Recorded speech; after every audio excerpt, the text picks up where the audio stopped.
Very good morning. Today we are going to discuss about TOC, Theory of Computation. It is one of the branch in the computer science engineering. It deals with how efficiently the problem can be solved in a model of computation. So, in the TOC, it is divided into automata theory, complexity theory and computability theory. In that automata, we are going to see about the finite automata. Finite automata is a state diagram that comprehensively captures all the possible states and transitions that the machine can take while responding to a stream sequence of input symbol. That is, we are usually searching in a Google search engine the text, how the text is processing, how the text is querying. That is comes the behind the screen, the TOC is there, finite automata. So here the finite automata is dividing into the deterministic finite automata and non-deterministic finite automata.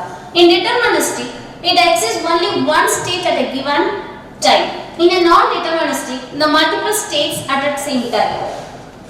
So deterministic, both DFA and NFA consist of 5 tuples, that is Q epsilon, Q naught, F, delta. So the Q is nothing but a finite state of states, epsilon is the input symbol, Q naught is the start state, F is the set of accepting states, delta is a transition function which is marked to the when the state is given the input, it is transited to the another state, that is the accepting state. So DFA is defined as a 5 tuple.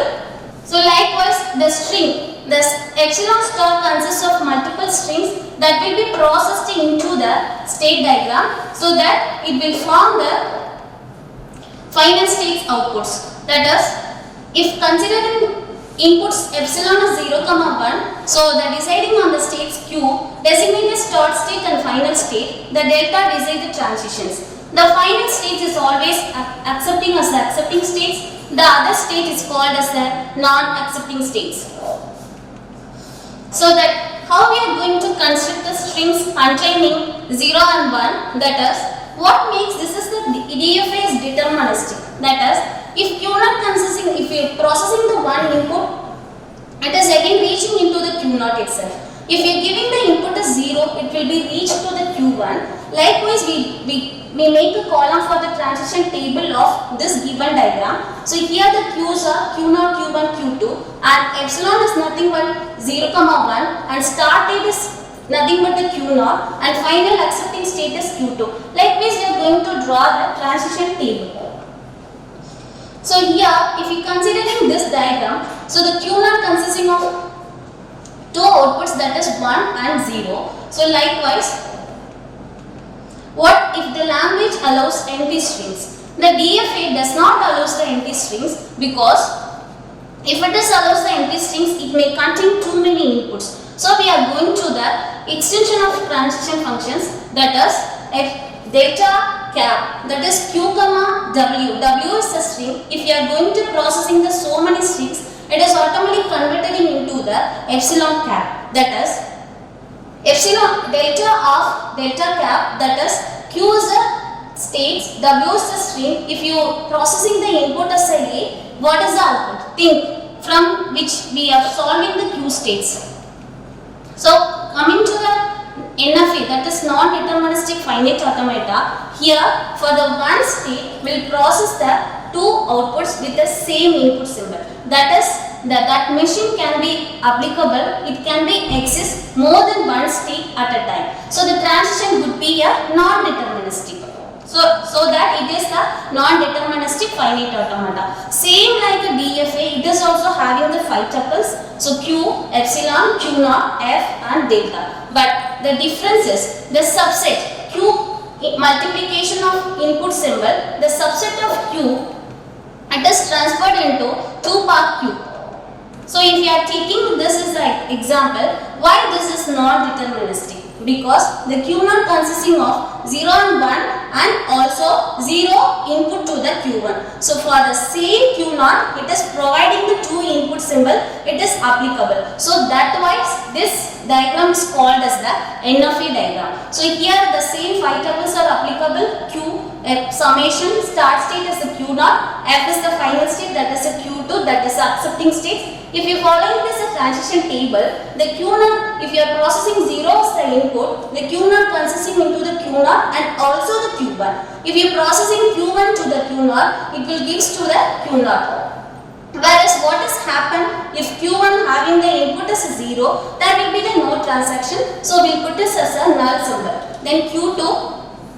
Here Q2 is a final state, so we have mentioned this as a star symbol. So if you are processing 0, the Q2 will be getting, and if you are processing 1 as the input symbol, again the Q2 will be given. So here what is the difference between NFA and DFA is nothing but the Q0 having the same process but different output. Same input symbol but different output. If you are processing the 0 input in the DFA, it is only either go to the Q0 or either go to the Q1. But here in the NFA, it is the both options is possible. If it is goes to the 0 or if it is goes to the Q1.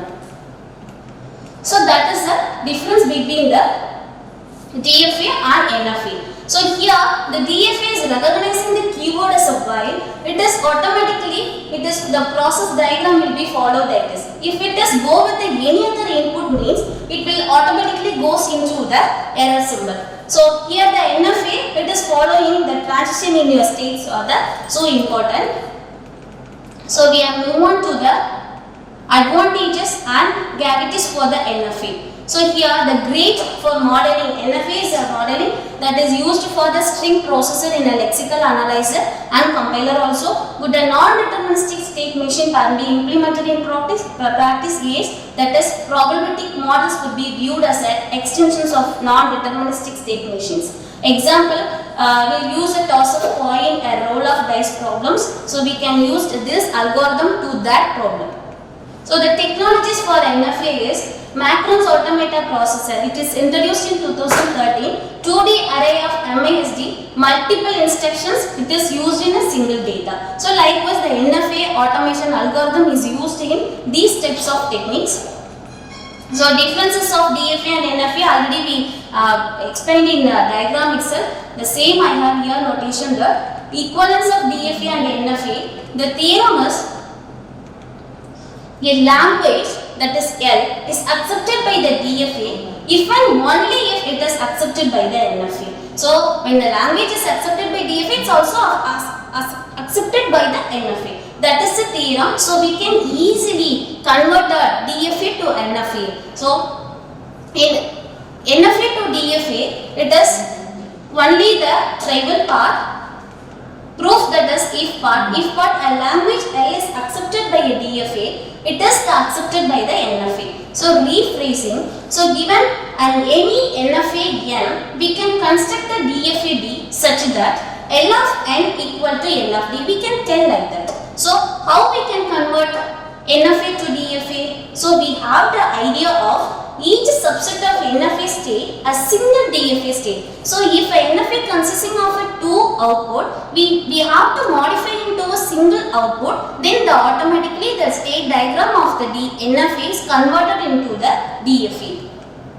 So likewise, here the example is the set of state diagram is given in the NFA. We are going to process this NFA diagram into the DFA diagram. Consider this diagram. The Q0 consists of 0 and 1 for the Q1, and for Q1 the 0 again is possible. So this diagram is obviously NFA. So we are going to convert into the NFA. How we are going to convert into the NFA? We are going to find out the delta transition of the DFA diagram. First, we have to calculate the transition table of the NFA. Then, we have to remove the null transaction and enumerate all the possible subsets and determine in the transaction retain only the states reachable to the Q0. That's why we can easily calculate the NFA to DFA. So, consider this diagram NFA consisting of Q0 consisting of only one output for the 0. But here, the Q0 consisting of 2 outputs for the 0. So we are changing this into this, but here the one additional important thing is the new states are acquired. Q0 and Q1 is considered as a single state, so we can easily reduce the 2 types of inputs in a single diagram. So likewise we can easily calculate the NFA to DFA. Thank you. Next slide we will continue the epsilon transactions.